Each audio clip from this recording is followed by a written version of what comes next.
Soyez bénis, soyez bénis, soyez bénis, soyez bénis. Partageons le direct, likons, partageons. Voilà, pour que le maximum de personnes soient bénies, honorées au nom de Jésus. Voilà.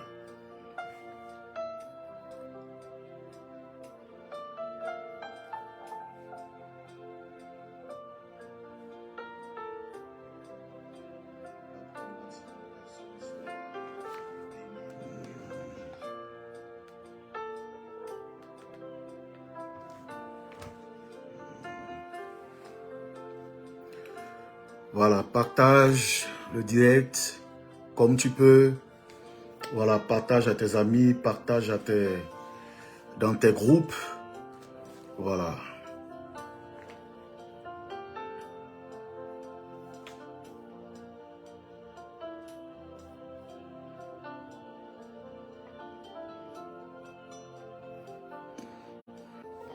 Ah, d'accord.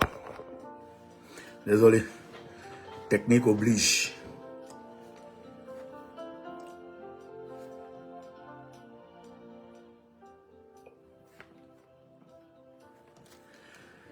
Soyez bénis. J'espère que vous allez bien et que vous avez passé un très très bon culte, que tout s'est très bien passé à l'église.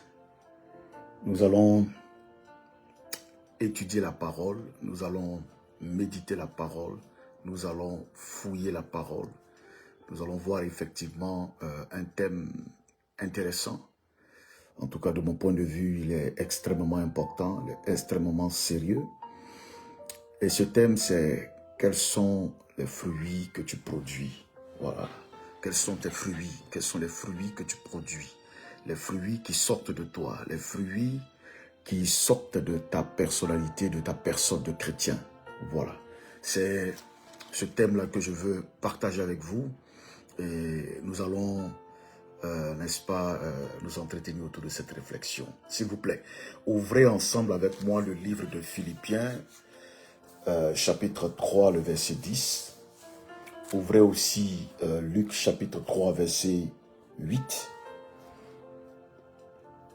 Et surtout, ouvrons Jean, chapitre 15, le verset 8. Ça va nous aider. Ça va véritablement nous aider à pouvoir comprendre ce que nous voulons dire maintenant. Voilà. Alléluia. Voilà. Très important. Amen. Voilà. Donc, ouvrons Luc, du moins Jean chapitre 15, verset 8. Ce passage va véritablement nous aider. Alors, lisons ensemble ce que la Bible dit. Jean chapitre 15, verset 8. Et il serait probablement intéressant qu'on commence un peu plus tôt. Voilà. Donc, on a Philippiens. On va commencer d'abord par Jean chapitre 15, à partir du verset 5. Voilà. Alors, peux-tu partager ça pour moi? Peux-tu partager ce direct pour moi?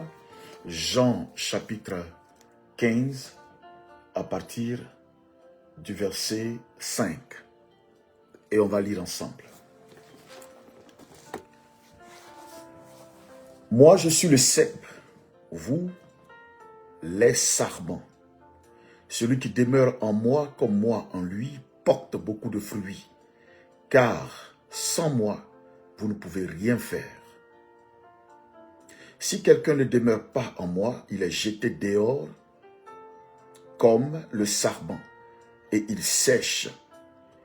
Puis l'on ramasse les sarments, on les jette au feu, ils brûlent. Si vous demeurez en moi et que mes paroles demeurent en vous, demandez tout ce que vous voudrez et cela vous sera accordé. Mon Père est glorifié, c'est le verset 8 qui m'intéresse. Mon Père est glorifié, alléluia. Mon Père est glorifié en ceci, que vous portiez beaucoup de fruits et vous serez mes disciples. Je répète, mon Père est glorifié en ceci, que vous portiez beaucoup de fruits et vous serez mes disciples. que vous portiez beaucoup de fruits et vous serez mes disciples. Alléluia. J'aime bien lire Jean, l'évangile selon Jean, et je vous inviterai à prendre plaisir à beaucoup lire ce passage. Très intéressant, très puissant, surtout de lire tout l'évangile de Jean, qui est pour moi l'un des meilleurs. Ça n'engage que moi. Parce qu'il y a des choses très profondes, très puissantes à l'intérieur. Et le chapitre 15, ma foi, est un peu l'objet de mon étude depuis quelques semaines. Je me suis arrêté sur le chapitre 15 pour étudier, réfléchir, penser, faire une sorte d'introspection, entrer en moi-même, regarder, voir, ajuster. Parce que c'est Jésus qui s'adresse à nous. C'est Jésus qui s'adresse à chacun d'entre nous. C'est Jésus qui s'adresse à toi, à moi. C'est Jésus qui s'adresse à tous ceux qui sont intéressés par son offre. Et son offre qui est la vie éternelle. Et donc, tous ceux qui sont intéressés par cette offre devaient être intéressés par cette adresse de Jésus qui, de façon claire, nous explique avec des exemples de, comment dire, d'un agriculteur et de la nature, nous explique le cep, la relation entre le cep et le sarment, mais surtout nous explique la relation entre nous et Dieu. Et lui, le vigneron, lui, le cep aussi, il dit que nous sommes, comment dire, nous, les sarments, sommes accrochés à lui. Et étant accrochés à lui, nous ne portons pas de fruits si nous sommes déconnectés de lui, bien évidemment.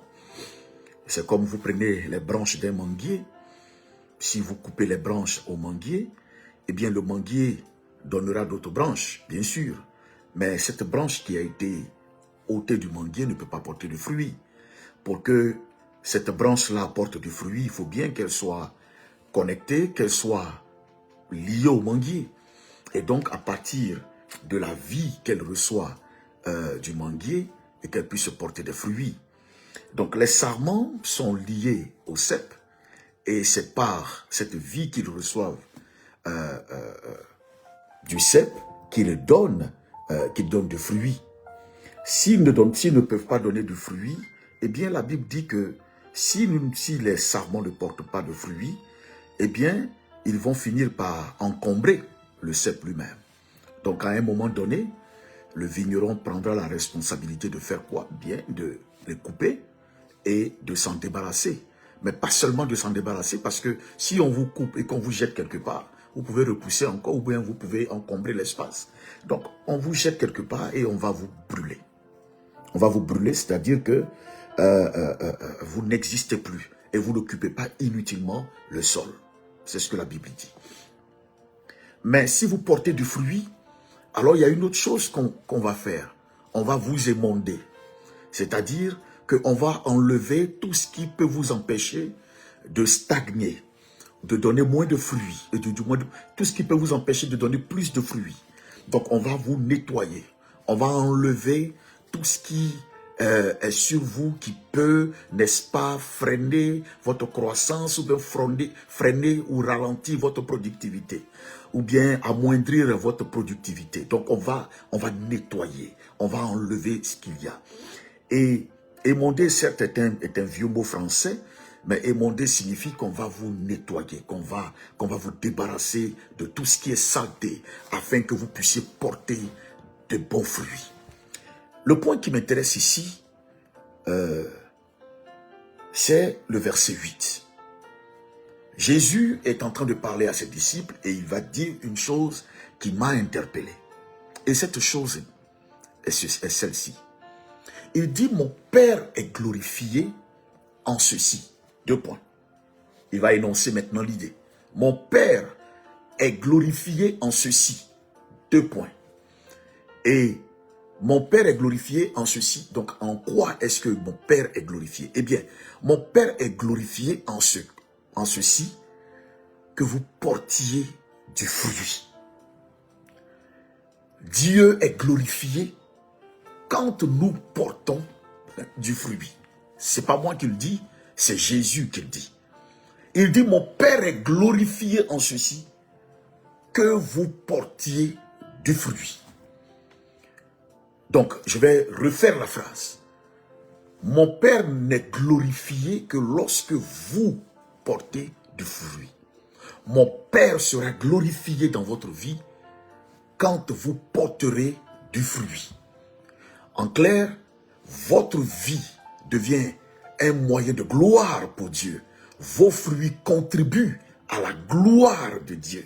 Donc, si vous ne portez pas de fruits, mon Père n'est pas glorifié. Si Dieu n'est pas glorifié, vous devenez donc des sarments inutiles. Vous devenez une plante inutile. Vous devenez des personnes inutiles.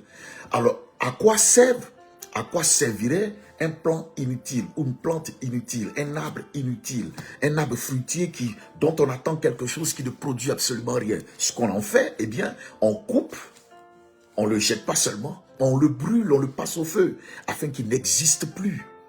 Donc, voyez-vous, pendant longtemps, beaucoup de gens ont, à leur façon, donné un type d'explication à la question du fruit. À la question du fruit.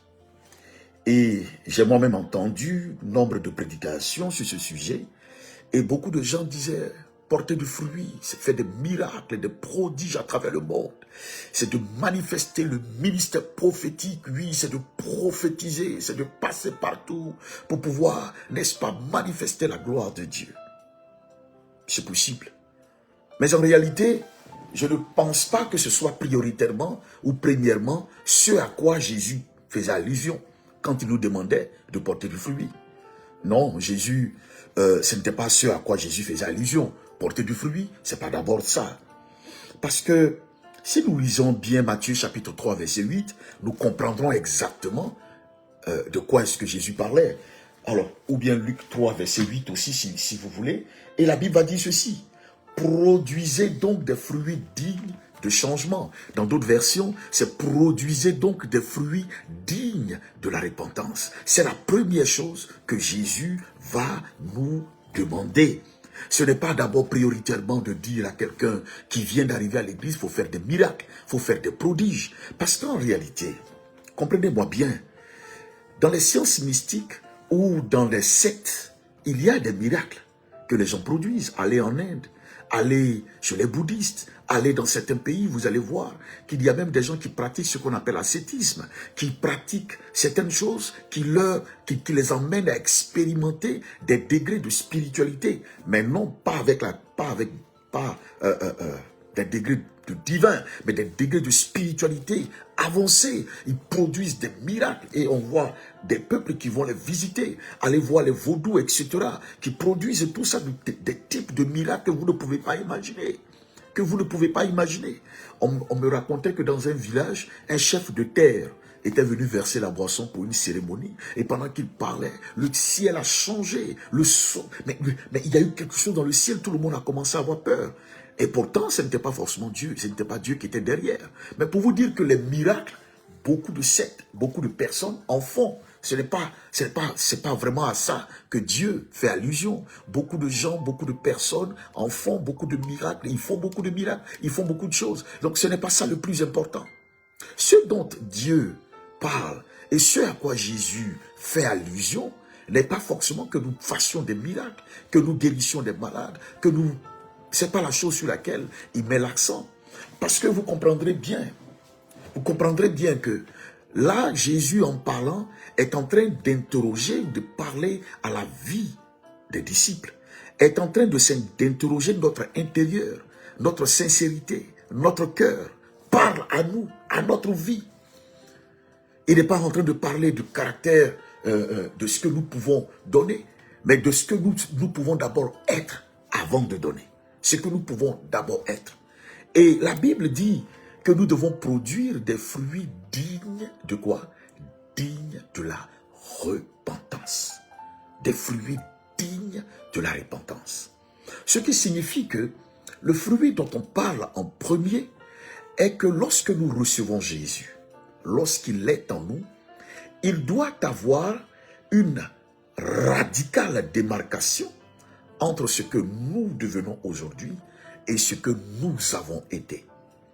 Il faut que les gens arrivent nettement à faire la différence entre ce que nous sommes devenus en recevant Jésus et ce que nous étions quand nous n'avions pas Jésus. Ce sont deux mondes, c'est deux vies totalement différentes, c'est deux réalités totalement différentes. Contrairement à ce que beaucoup de gens pourraient penser ou bien soutiennent Mordicus, ils disent que Dieu ne regarde que le cœur et quoi qu'il fasse, quoi qu'il dise, quoi qu'il aille en boîte ou quoi qu'il vive mal, non, Dieu ne s'encombre pas de ces petits détails. Pour eux, ce sont des petits détails. Dieu ne s'encombre pas de ça. Dieu regarde notre cœur. Mais entre nous, comment est-ce que notre cœur peut être différent de ce que nous produisons à l'extérieur? Où est la logique de ce que mon cœur est bon, mais mon extérieur est mauvais? Quelle est la logique? Par quelle alchimie je peux être bon de l'intérieur, mais mauvais de l'extérieur? Par quelle alchimie aussi je pourrais être très mauvais à l'intérieur et produire de bons fruits à l'extérieur?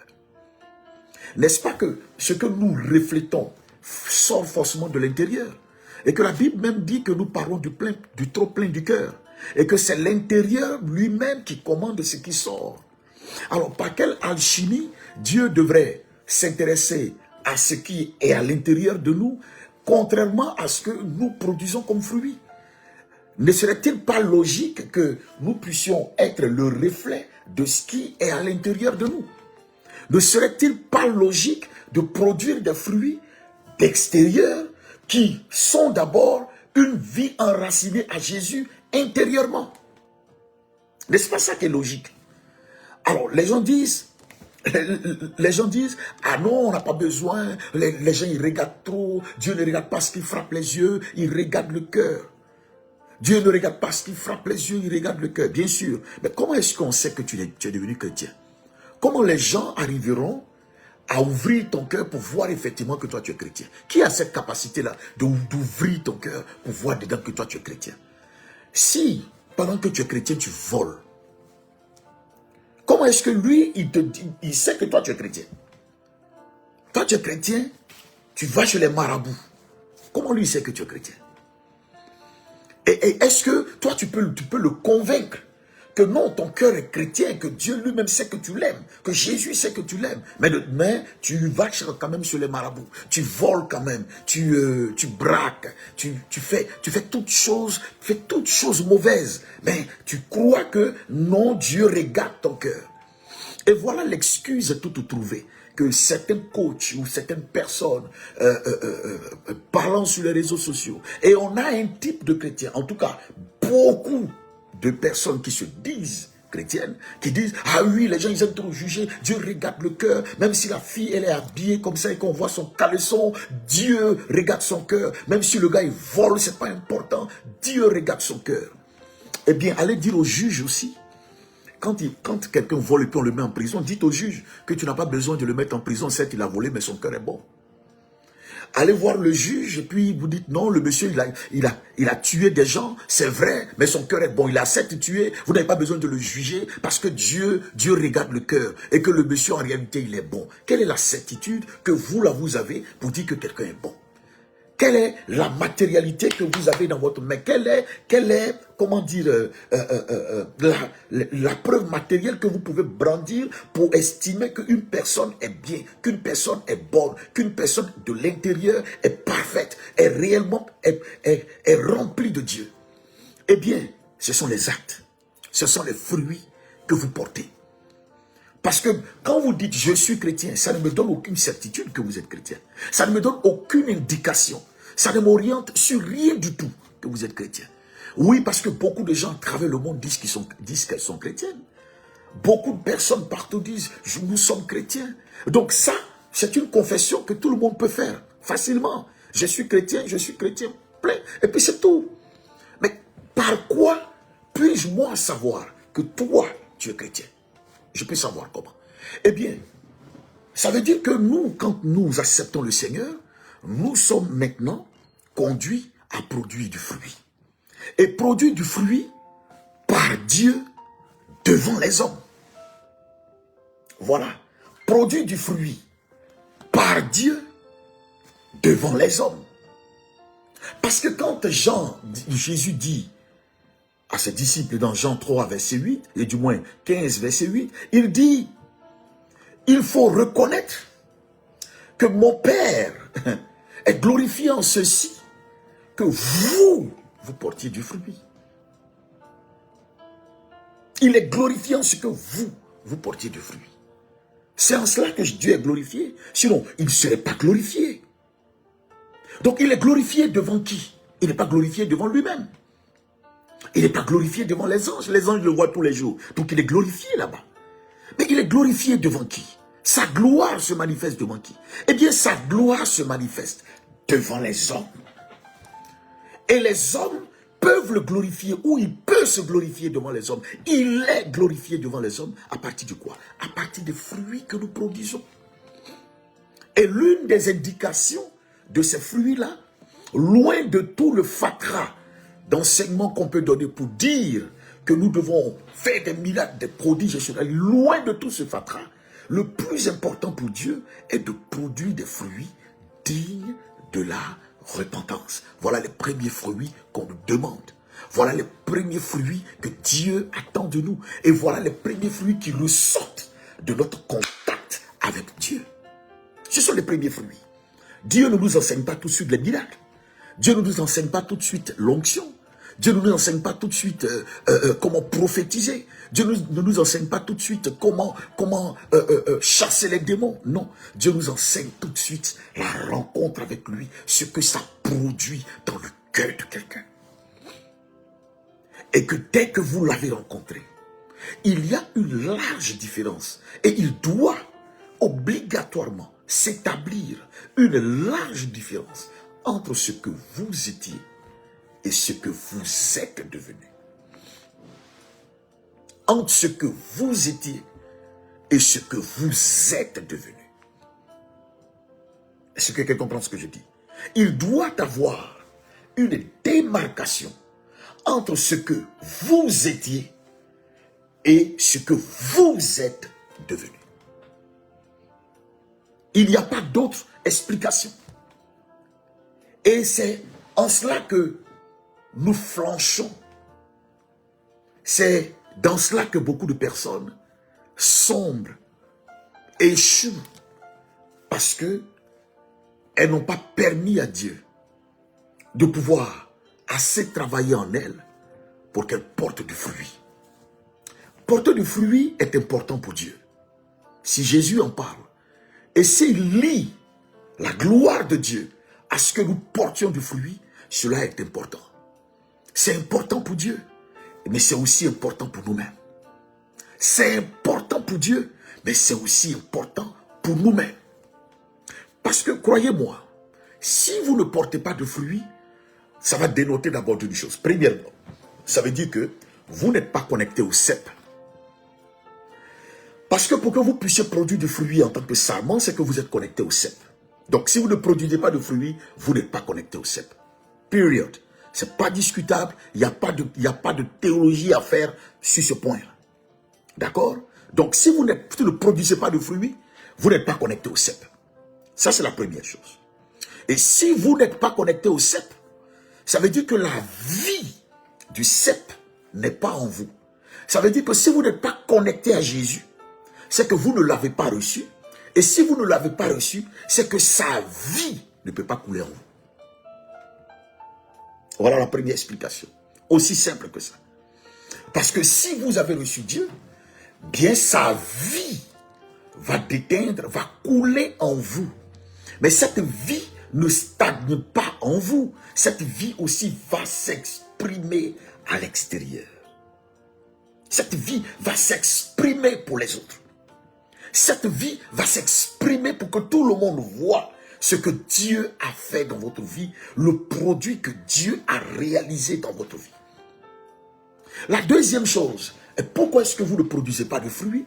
Eh bien, vous ne produisez pas de fruits, cela est une conséquence d'incroissance. Ça veut dire que vous ne croissez pas et vous n'avancez pas.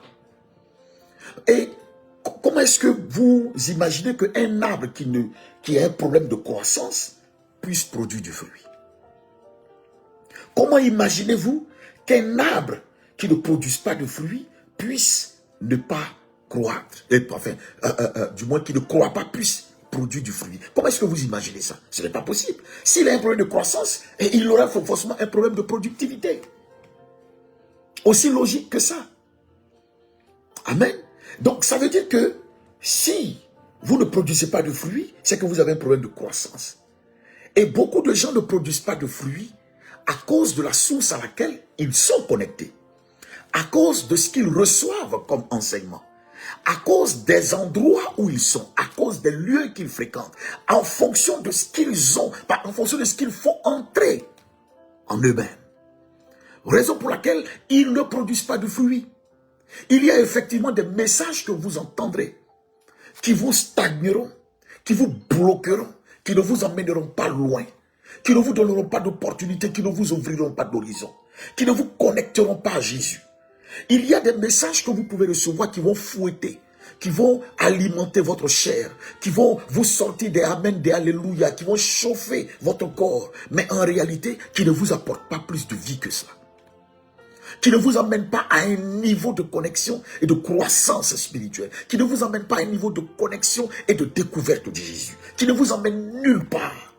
Ce sont des messages au point où même quand vous allez finir d'écouter ça, quand on va vous demander quel message vous allez écouter, vous allez seulement dire, en tout cas le culte était bon, en tout cas le pasteur a bien prêché. C'est tout ce que vous allez dire, mais il n'y a rien d'autre que vous allez ajouter, parce qu'en réalité, la source par laquelle, du moins, ce que vous avez reçu, cette chose-là, ne vous a pas emmené plus loin que ça. Ne vous a pas emmené plus loin que ça. C'est tout. Vous êtes là, bloqué. Vous n'êtes pas allé plus loin que ça. Rien ne s'est passé dans votre vie. Rien ne s'est réalisé dans votre vie. Rien ne s'est manifesté dans votre vie. Rien du tout. Est-ce que vous comprenez? Donc, primo, vous n'avez pas reçu Jésus. Mais secondo, vous pouvez l'avoir reçu sans grandir. Parce qu'il y a des gens qui sont restés, qui statiques, qui n'ont pas évolué, qui n'ont pas progressé dans leur façon de pouvoir glorifier Dieu. Juste parce que leur centre d'intérêt n'est même plus Jésus. Juste parce que leur centre d'intérêt n'est pas le Seigneur Jésus. Leur centre d'intérêt n'est pas Dieu. Leur centre d'intérêt n'est pas le Saint-Esprit. Ce n'est pas lui-là leur centre d'intérêt. Leur centre d'intérêt, ce sont plus des choses de ce monde. Ils sont plus passionnés à se bâtir une vie sur la terre et à se bâtir une réputation, parfois même au mépris des lois et des principes de Dieu. Ils sont plus passionnés à gagner de l'argent, à devenir riches, passionnés à se donner un nom, à pouvoir bâtir une popularité, une réputation sans tache devant les hommes, mais devant Dieu, ils n'ont qu'une piètre réputation où ils n'ont rien de spécial qui les met au large. Et donc, ces personnes-là ne croissent pas. Paul a eu ce problème. Il dit, mais êtes-vous encore au lait pour que je vous parle comme à des gamins? Parce qu'à cette étape de votre conversion, vous deviez avoir fait de progrès. Vous deviez avoir avancé. Vous deviez être à un niveau de croissance avec Dieu, à un niveau de connaissance de Christ. Mais là, je vous parle encore comme à des enfants. Parce que vous ne pouvez pas supporter la nourriture solide. Et imaginez un seul instant que vous mettiez un enfant au monde.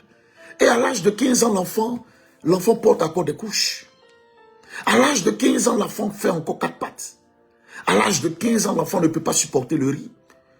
Il mange que des bouillies ou bien des petites purées. Mais c'est un problème pour vous-même en tant que maman. C'est un problème pour vous-même en tant que papa. Parce que l'enfant, logiquement, à l'âge de 15 ans, devait pouvoir être à l'âge devait avoir un type de croissance, devait pouvoir se laver lui-même, manger solide, avoir un niveau de réflexion, être un homme peut parvenir à une certaine stature. Mais vous constatez qu'à l'âge de 15 ans, votre enfant n'est pas encore indépendant. Il faut que vous lui changiez les couches. Il faut que vous le laviez. Il faut que vous le nourrissiez. Et ce n'est pas une gloire pour un parent, pour un père, une mère, de voir un enfant qui n'a pas de croissance. Ça veut dire qu'il y a un problème. Et c'est la même chose dans le Seigneur. Des gens, après 10 ans, 20 ans passés à l'église, n'ont fait aucun progrès. Ils sont restés au même niveau. Leurs fruits ne sont pas évidents. Et bien au contraire, même pas les fruits de la... Ils ne produisent même pas les fruits de la repentance. Mais il n'y a même aucun changement où on pourrait dire il n'y a pas de différence entre ce qu'ils sont et ce qu'ils ont été.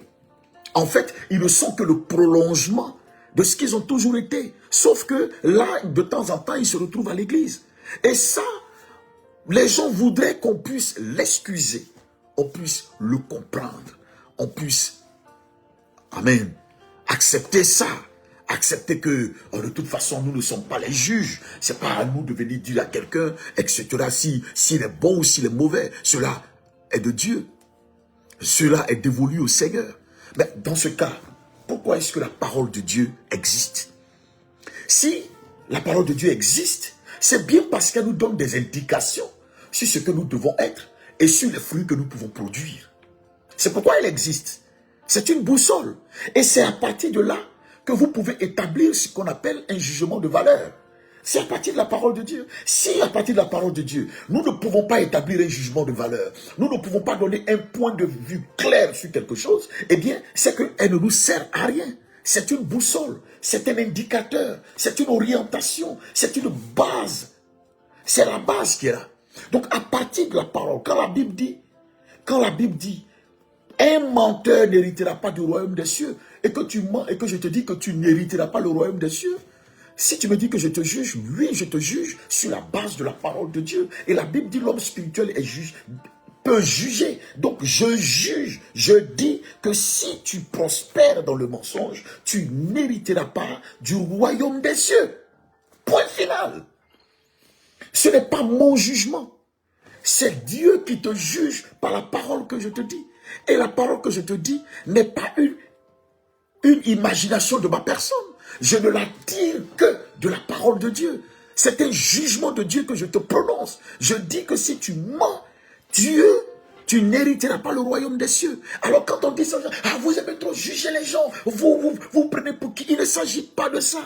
Il s'agit de ce qu'on t'a récité ou on t'a rappelé ce que la parole de Dieu dit de ton attitude, de ce que la parole de Dieu pense, de comment tu vis, de comment tu es. On dit que si tu restes dans cette posture, la Bible dit si tu restes dans cette posture, tu ne vas pas hériter le royaume des cieux. Période. Ce n'est pas une question de bavarder ou de discuter. Tu n'hériteras pas du royaume des cieux. Point final. Alors, peu importe si tu t'énerves, peu importe si tu sautes, peu importe si tu déchires tes habits pour montrer ta colère parce que quelqu'un t'a jugé, mais c'est ce qui est. Tu attrapes quelqu'un en train de voler, et puis tu dis à la personne voleur, il dit tu me juges, mais qu'est-ce que tu faisais? Tu es un voleur. Celui qui vole là, son nom c'est quoi? C'est voleur. C'est tout. Donc quand on crie voleur, toi tu ne peux pas t'arrêter pour dire vous me jugez. Tu n'étais pas à la maison assis en train de regarder tes yeux, puis on t'a dit voleur. Tu étais en train de voler où on a la preuve que tu volais. Donc parce que tu volais, on dit que tu es un voleur. Est-ce que quand on t'a dit voleur, on t'a jugé? Même si on t'a jugé, est-ce que le jugement est faux? Ah donc, il ne faut pas te soucier de qui te juge, mais de la qualité du jugement, de la véracité du jugement, de ce que c'est vrai ou si c'est faux. C'est ça qui doit plutôt t'intéresser. Alors, si tu n'as rien fait que les gens disent ça, Dieu te justifiera. Mais si tu l'es en réalité, pourquoi tu ne changes pas? Et toi, ton problème, c'est de dire que celui qui t'a dit là, il est qui pour te dire ça? Mais on dit que tu es voleur. Est-ce que tu n'as pas vraiment volé? Donc, quoi que je ne dise pas, ça ne change pas ce que tu as fait. Tu es un voleur. Point final. Est-ce que quelqu'un comprend? Est-ce que tu peux partager ce direct? Si tu comprends, dis Amen avec moi pour que je poursuive. Alléluia. Dis Amen avec moi pour que je poursuive. Alléluia. Donc vous comprenez aussi simplement ce que j'essaie de vous faire comprendre. Donc, si tu as vraiment Christ, la chose est simple. C'est que Christ va forcément te communiquer sa vie. Il n'y a pas de discussion à cela. Christ va te communiquer sa vie. Tu ne peux pas la voir et puis tu n'as pas sa vie. Ça n'a pas de sens. Ça n'a pas de sens. C'est pourquoi on dit recevoir Christ. Recevoir Jésus dans sa vie. Donc quand tu le reçois, c'est-à-dire il est là. Alors comment est-ce que tu peux faire cohabiter ta vieille nature et Jésus? Comment c'est possible? Comment diantre est-ce possible? Comment est-ce que tu peux faire cohabiter ton ancienne vie et Jésus?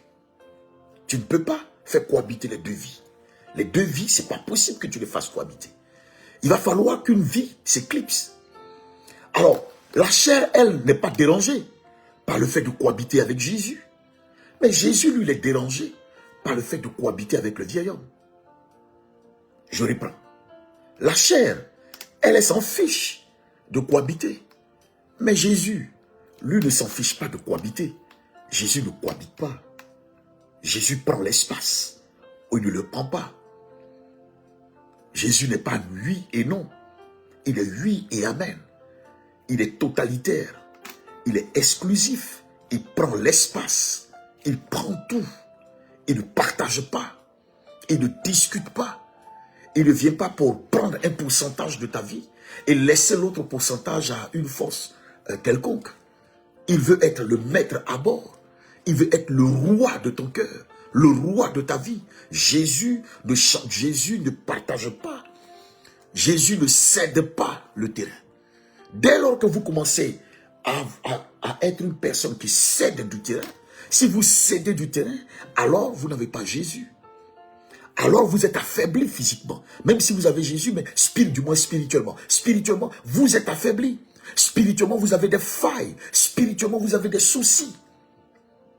Et un jour, je vais vous raconter une histoire que Reinhard Bonnke, en 89, à l'une des croisades à laquelle j'ai assisté, 88-89, a raconté cette histoire d'un homme de Dieu qui avait eu une vision. Et dans cette vision, l'homme de Dieu avait une maison de 10 chambres.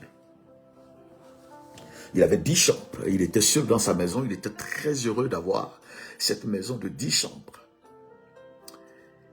Et il se trouve que dans cette maison de 10 chambres, il n'était pas heureux parce que chaque jour à une certaine heure, vous aviez le diable qui apparaissait et qui le rudoyait, qui le frappait, qui le rouait de coups, qui le criblait de toutes sortes de coups. Il n'était pas heureux. Et il vivait constamment dans la peur, constamment dans la peur. À chaque fois que l'heure approchait, à chaque fois que minuit approchait, il avait toujours peur, il tremblait toujours. Et un jour, il va avoir un visiteur différent. Ce visiteur s'est identifié comme Jésus de Nazareth. Il le reçoit chez lui. Jésus dit qu'il est très content de le recevoir et il le reçoit dans sa vie. Sauf que ce jour où il a reçu Jésus, le soir, le visiteur indélicat de tous les jours est venu aussi. Et le diable l'a frappé, l'a chicoté, l'a rudoyé, l'a botté. Il a laissé presque à 100 et il est parti, lui donnant rendez-vous le lendemain. Au petit matin, Jésus sort de sa chambre où il a été clairement installé, parce que j'ai oublié de vous signifier qu'il a été dit à Jésus que ce n'est pas chez lui et qu'il ne devait pas se permettre de faire n'importe quoi et que s'il devait faire quelque chose, en tout cas qui engagerait la maison, il allait falloir qu'il demande la permission au propriétaire de la maison. Donc Jésus s'est soumis à tout ça. Le matin, le monsieur, Jésus le voit en sang et le monsieur va apostropher le Seigneur pour lui dire, mais attends, tu n'as pas entendu les cris? N'es-tu pas Jésus N'es-tu pas Jésus? Tu peux me défendre? Tu pourrais sortir pour bouter dehors ce gars?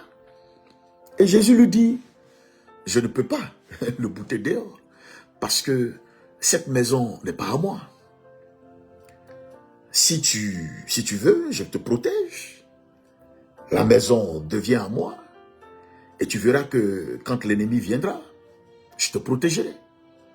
C'est un bon deal, tu devrais pouvoir accepter. Le gars, il dit, ma maison, que je te donne, ma maison, impossible. Ils sont restés à ce niveau, il dit, je peux faire quelque chose de particulier. On va diviser la maison en deux. Je te donne 5 chambres et je prends 5 chambres. Jésus dit, ok. Et le diable est venu à la même heure et le même scénario s'est produit. Il s'est retrouvé à 100.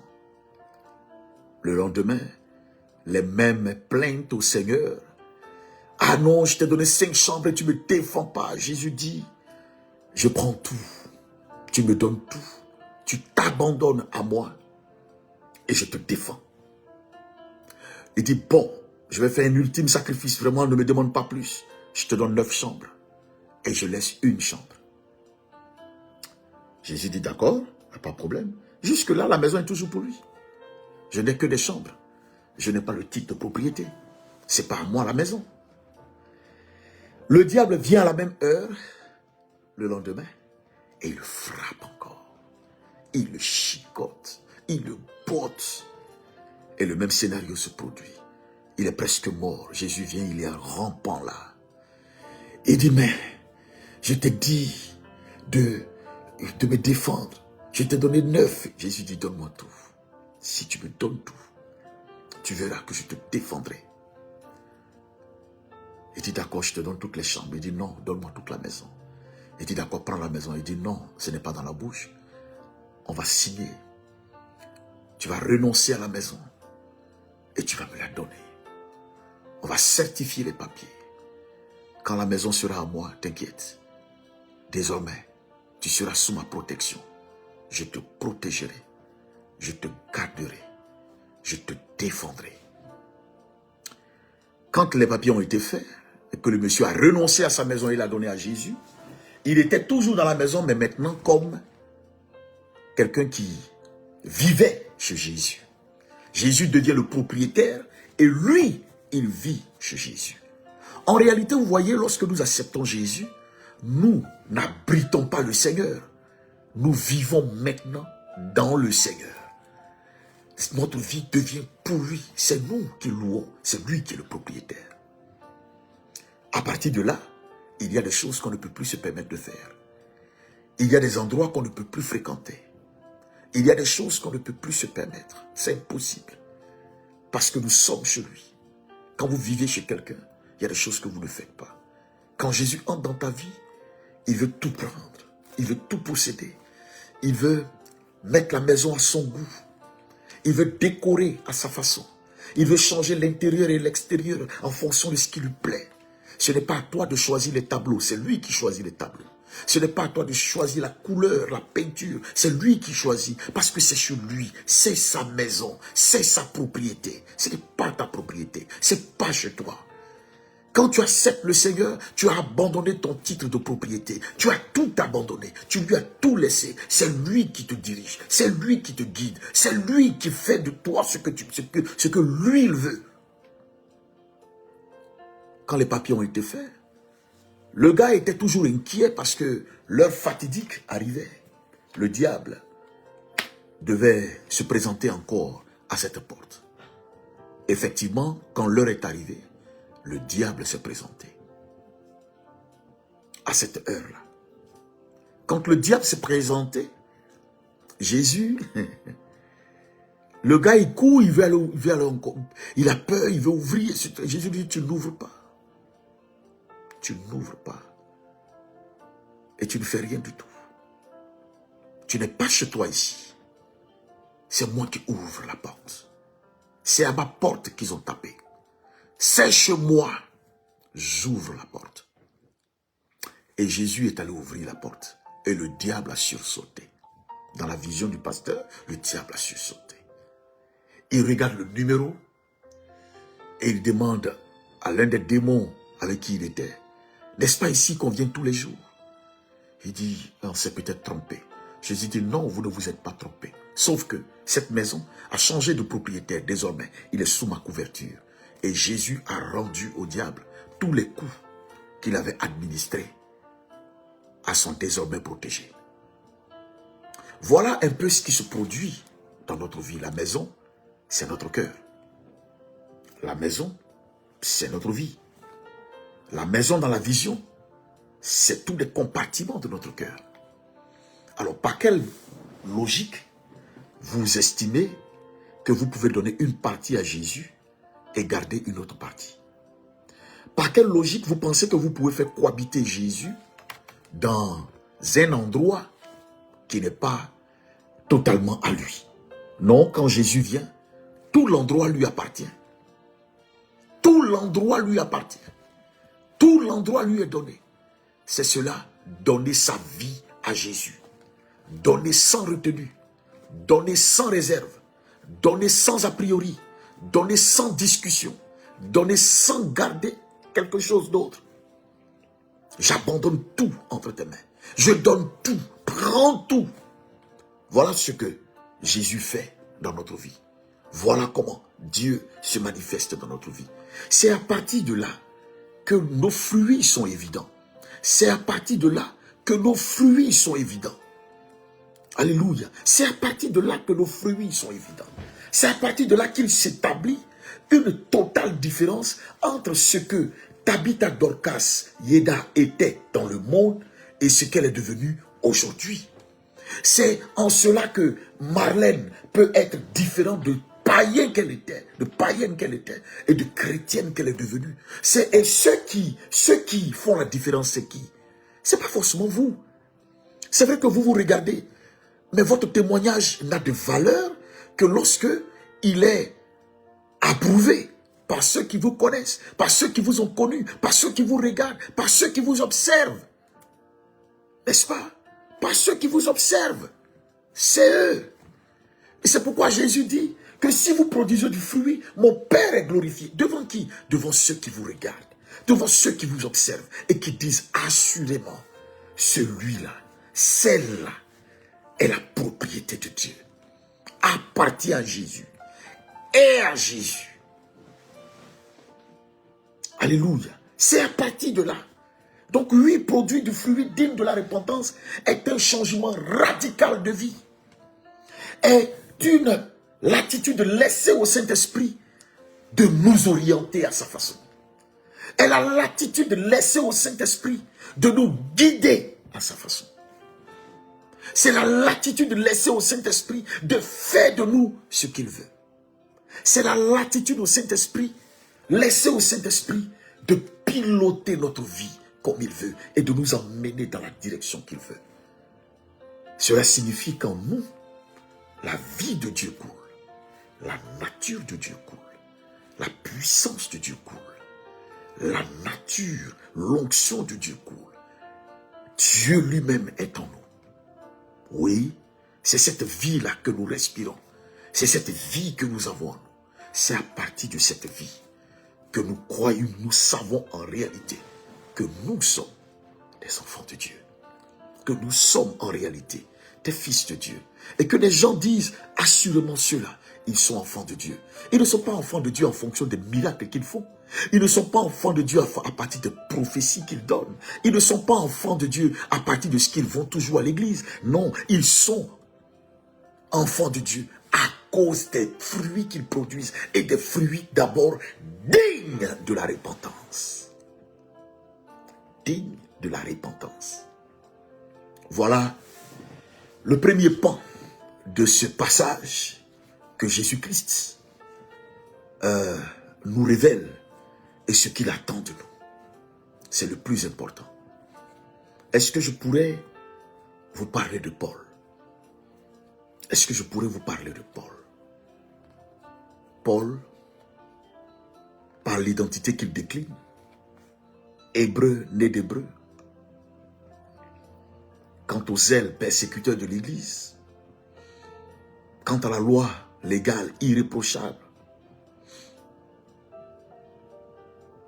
quant à la loi, selon Dieu aussi, irréprochable, selon lui.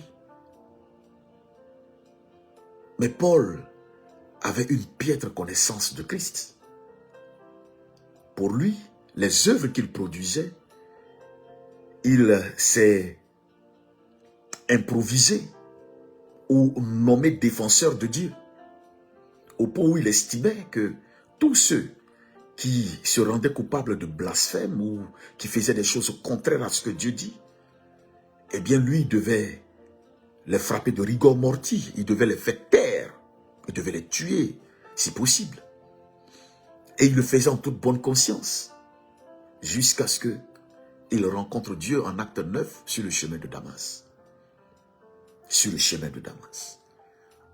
Muni de lettres pour aller persécuter des frères, il va rencontrer le Seigneur. Et c'est là que sa vie va basculer.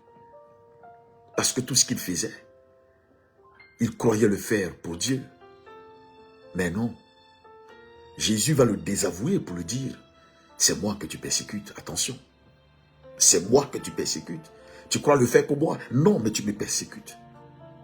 Mon point est que Paul, ayant reçu la révélation de Christ et ayant rendu une visite sur instruction à Ananias, va comprendre et réaliser que le Seigneur l'a appelé et que le Seigneur attend beaucoup de lui.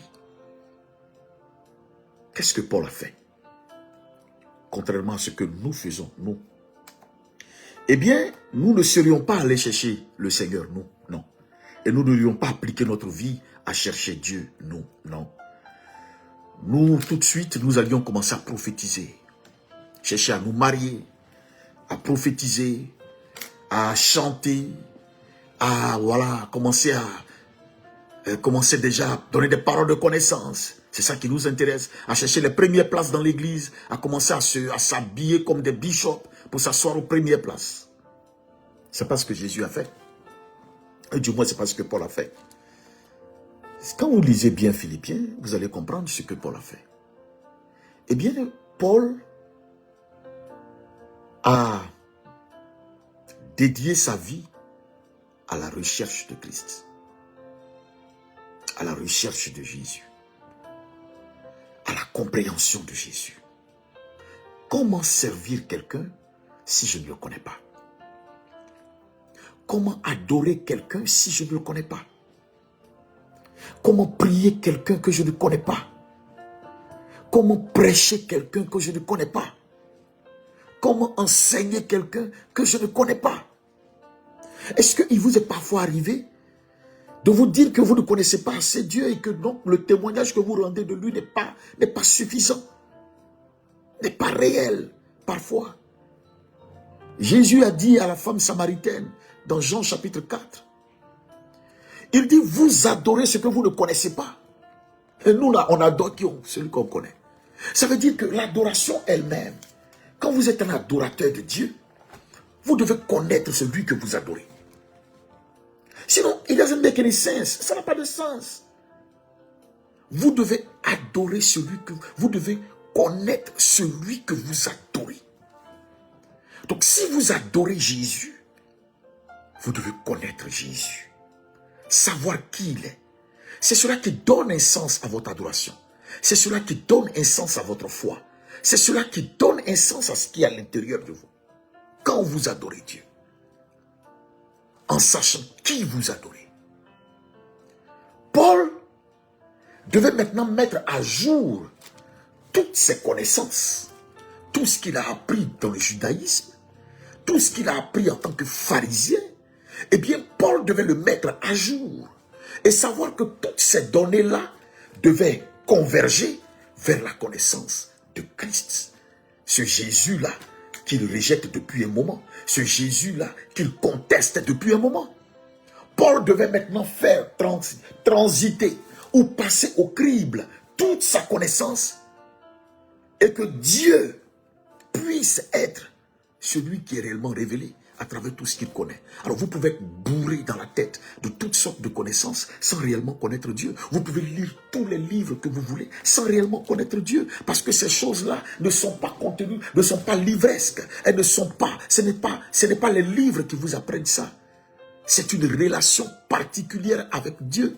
C'est à partir de cette relation que Dieu s'ouvre à vous. Il dit cherchez-le pendant qu'il se trouve. Donc, c'est-à-dire que Dieu s'ouvre à vous et se révèle à vous, se présente à vous.